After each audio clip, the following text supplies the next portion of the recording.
Namaskar. Welcome to Legal Dose by UBA Media. I am Meeta Lukani, advocate, practicing before Indore High Court. I have been into this legal profession for 20 years, which also includes my experience as civil judge before Gujarat Judiciary. So today we are going to talk about the subject of maintenance, women's right of maintenance.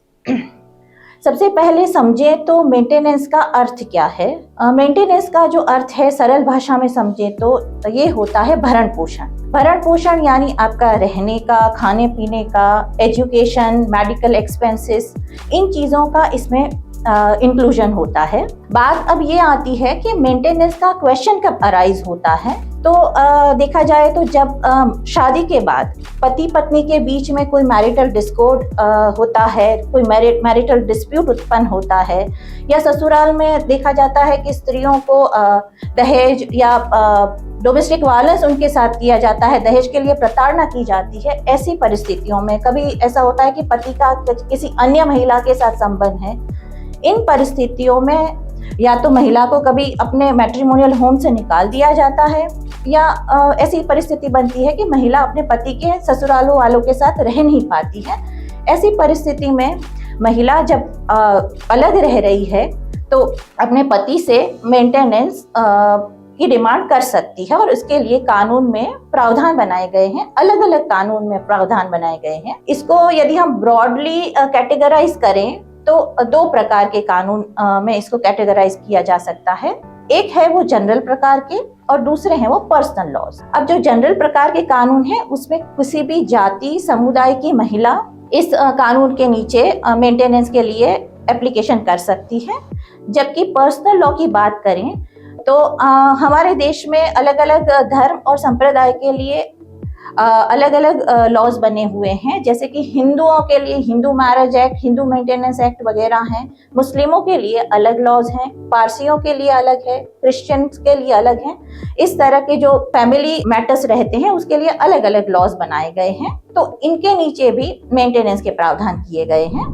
तो आज जो हम बात करने जा रहे हैं वो जनरल लॉज के नीचे जो मेंटेनेंस के प्रावधान है उसकी बात कर रहे हैं। उसमें सबसे पहली जो कानून आता है वो 125 सीआरपीसी की धारा बनाई गई है। 125 सीआरपीसी में कोई भी महिला इसके तहत अप्लाई कर सकती है।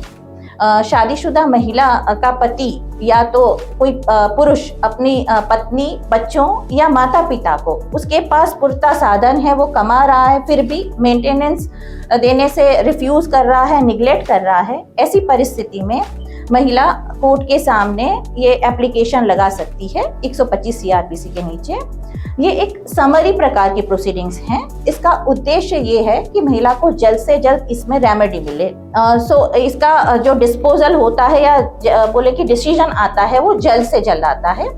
फिर भी इसको डिसाइड करने में जो टाइम लगता है उस टाइम के दरमियान महिला मेंटेनेंस के लिए अगर उसको जरूरत है मेंटेनेंस की तो एक इंटरिम मेंटेनेंस के लिए भी एप्लीकेशन कर सकती है। और ये इंटरिम मेंटेनेंस की एप्लीकेशन कोर्ट द्वारा नोटिस जब निकाला जाता है और सामने वालों को वो नोटिस की बजावरी हो जाती है, उसके 60 दिनों के अंदर में ये इंटरिम मेंटेनेंस की एप्लीकेशन कोर्ट द्वारा डिसाइड करनी रहती है। इसके उपरांत दूसरा जो एक महत्वपूर्ण मुद्दा है कि ये मेंटेनेंस की अमाउंट डिसाइड करते टाइम पे कौन से फैक्टर्स कंसीडर किए जाते हैं। तो कोर्ट द्वारा ये देखा जाता है कि पति की इनकम कितनी है, उसके साथ साथ पत्नी की जो महिला क्लेम कर रही है मेंटेनेंस उसकी भी यदि कोई इनकम है तो वो भी ध्यान में ली जाती है और वो इनकम कंसीडर करके उतनी मेंटेनेंस की रकम घटा दी जाती है। इसके उपरांत दोनों का खर्चा कितना है, दोनों की जिम्मेदारियां कितनी हैं, बच्चे कितने हैं, बच्चे किसके साथ रह रहे हैं, बच्चे की कस्टडी किसके पास है, वो सारी चीजें ध्यान में ली जाती है। यहाँ पे और एक इम्पॉर्टेंट मुद्दा ये आता है कि जो फैक्टर कंसीडर किया जाता है वो पक्षकारों की लाइफस्टाइल भी कंसीडर की जाती है कि किस प्रकार की लाइफस्टाइल और किस प्रकार के स्ट्राटा से वो बिलोंग करते हैं, उस प्रकार मेंटेनेंस की रकम डिसाइड करी जाती है। अब प्रश्न ये उपस्थित होता है कि कहाँ पे ये मेंटेनेंस की एप्लीकेशन की जा सकती है। तो उसके लिए 3 ऑप्शंस दिए गए हैं। एक कि जहाँ पे महिला का पति रह रहा है, दूसरा कि दोनों का जहाँ विवाह हुआ था और लास्ट दोनों ने साथ में रहे हो, उस जगह पे की जा सकती है। और तीसरा, जहाँ पे जो महिला पीड़ित महिला है वो रह रही है, इस जगह से भी वो एप्लीकेशन कर सकती है। इसके उपरांत 125 में यदि एक बार कोर्ट ने मेंटेनेंस के लिए ऑर्डर कर दिया, उसके बाद यदि जो पुरुष है या पति है वो मेंटेनेंस की रकम नहीं दे रहा है, ऐसी परिस्थिति में 1 साल के समय के बाद महिला की एप्लीकेशन पे कोर्ट पति के सामने वारंट जारी कर सकता है और उसमें गिरफ्तारी का भी प्रावधान किया गया है। अब जनरल लॉ के नीचे जो दूसरी रेमेडी दी गई है मेंटेनेंस की, उसकी बात करें तो that is under the domestic violence act. In the year 2005 the domestic violence act has been enacted by the parliament. The object behind the act was to give the immediate remedy to the woman who is the victim of the domestic violence। जो domestic violence से पीड़ित महिलाओं को remedy देने के लिए ये act बनाया गया और उसका ऑब्जेक्ट वो था कि उसको महिलाओं को प्रोटेक्शन दिया जाए डोमेस्टिक वायलेंस के सामने। प्रोटेक्शन में जो एक चीज और इंक्लूड की गई वो मेंटेनेंस का प्रावधान भी इंक्लूड किया गया। तो डोमेस्टिक वायलेंस की कंप्लेंट के नीचे भी मेंटेनेंस का प्रावधान किया गया है और महिला मेंटेनेंस क्लेम कर सकती है। यहाँ पे एक ध्यान रखने वाला जो मुद्दा है यह कि यदि कोई महिला दोनों ही कानून के नीचे मेंटेनेंस के लिए एप्लीकेशन कर रही है, जैसे कि CRPC 125 as well as domestic violence act के नीचे, तो जो भी कोर्ट में मैक्सिमम मेंटेनेंस की रकम अवॉर्ड होगी वो रकम वो महिला को मिल पाएगी।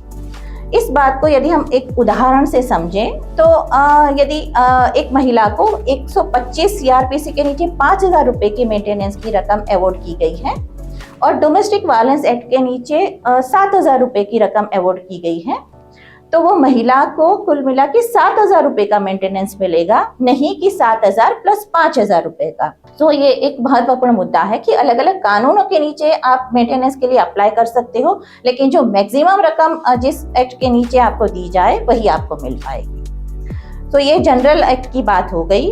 बाकी अन्य पर्सनल कानूनों के नीचे भी मेंटेनेंस के लिए अलग अलग प्रावधान बनाए गए हैं, जिसकी बात हम अगले वीडियो में करेंगे। मैं आशा करती हूँ कि ये इन्फॉर्मेशन आपको हेल्पफुल रहेगी। अगले वीडियो में बात करते हैं पर्सनल लॉज के बारे में। तब तक के लिए धन्यवाद।